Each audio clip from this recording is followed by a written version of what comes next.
It's more about feeling into what is the emotion that this relationship or the experience that I'm having is evoking.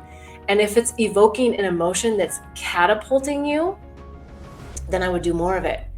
If it's evoking an emotion that is helping to distract you, meaning you're trying to avoid something at work, then I think we're talking about a little bit different vibration. And I think that's where you want to get in there and go, ooh, wait a second. Okay, I'm struggling with boundaries in my relationship. I have a lot that I need to do to keep my business going, and yet often find myself doing what my partner wants to do.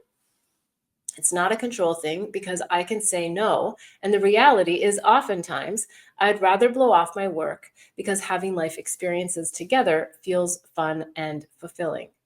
Obviously, there needs to be a balance, but I'm not sure how to achieve it. Any recommendations for boundaries?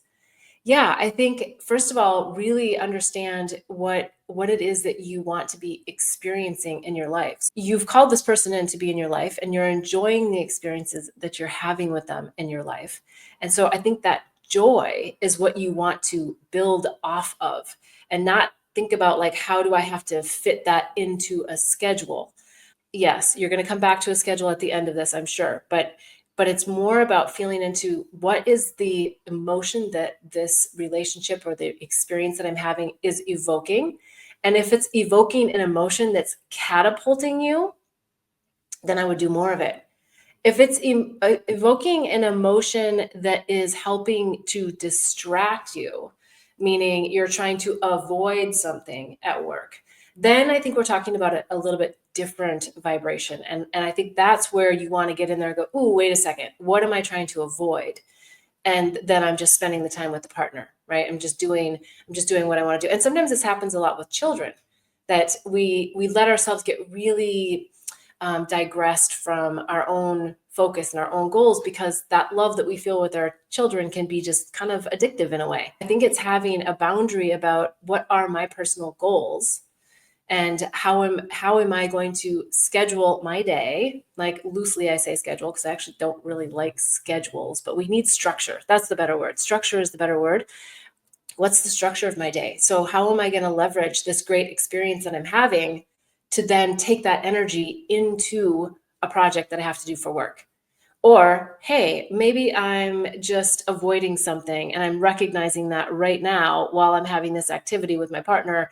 I'm going to say, hey, you know what? I realize that while I'm comfortable doing this activity with you, I really have some other things that are priorities.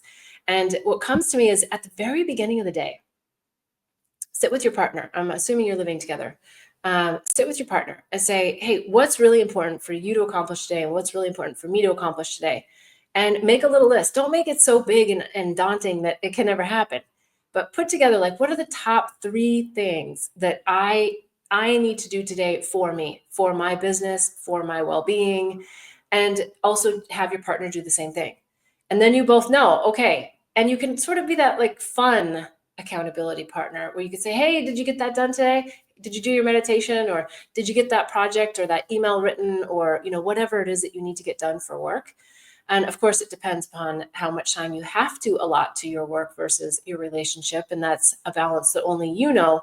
But I think if you get in there and you just really communicate with yourself and get that clarity and communicate the clarity to your partner, then you're going to find that more structure comes to the relationship that doesn't feel like a schedule. Like, oh, between 3 and 4, we're going to have tea together, whatever it is. Like, no, it doesn't have to be that's scheduled. I like that the structure kind of starts to fall into place. And then I think you'll start to balance each other and be like, yeah, well, hey, maybe, this morning time is the best time for us to get some work stuff done. And then the afternoon time is for play, or the evening is for play. So I think just have those communication points so that you can have your boundaries, but also have communicated them to your partner. So you're not just trying to enforce them on yourself, that you're saying, hey, I need you to help me keep my own boundaries because I want to accomplish all of my work stuff and I want to spend this beautiful time with you.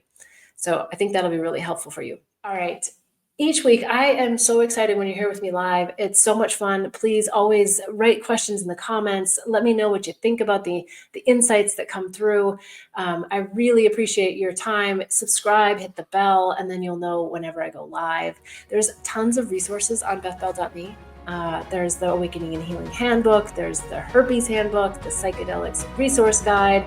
You can always sign up for some spiritual advising so that we can work together. I really want to help you get through heartbreak and heal that heart back to wholeness. So until next week, every Sunday, 11 a.m. Pacific time, I am wishing you so much bliss and love on the journey. Namaste.